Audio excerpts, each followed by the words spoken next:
All right, let's answer some more questions here. Okay, number 6 is Istanbul becomes almost a character in this novel. What was your research process like for capturing its depths and contradictions?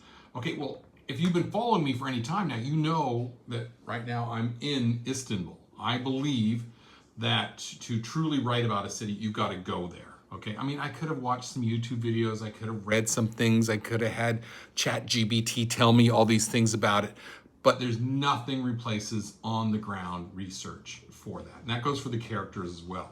Getting to know local Turks and talking to people and interviewing people and going to the places, that was really important to me. All right, number 7.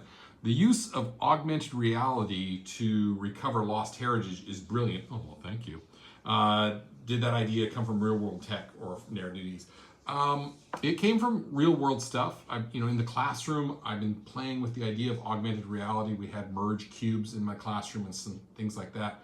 And I still think it's a technology that's coming more and more, that to a point where you can then be able to point the camera around. And I think this is going to come also with wearables, and then it will add that layer of augmentation on top of the real world and add another layer to it. So I think it's not, some people say it's kind of a dead technology, but I think it's taken a pause and it's going to come back really, really strong. So I felt for my first novel, I was going to be one of the people that's really optimistic about using AR, augmented reality, for a use of good. And then in this case, bringing back lost structures and ideas. Okay. And number 8, what hidden or surprising aspects of Istanbul did you discover during your research that made it into the book? So many things made it into the book. Just my first week here, I got a little lost trying to get to the Grand Bazaar, and I came around a corner and there was this ruin there. And to see this ruin and to photograph it and to look at the inscriptions and everything on it. The city's full of those things, by the way. And you will read all about that in the book. And it'll be just like, hey, here's something.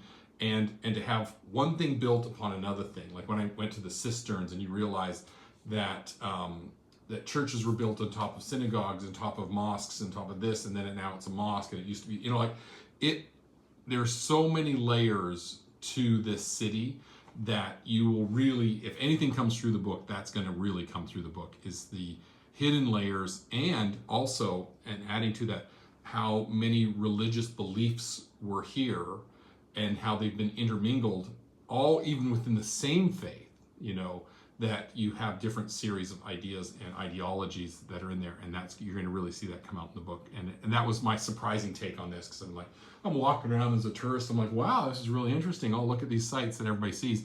And then it wasn't until I got off the beaten path, away from the tourist sites, that I really started to see the parts that I wanted to add to the book. And most of them are centered around these ruins and these layers of somebody building upon someone else's creation.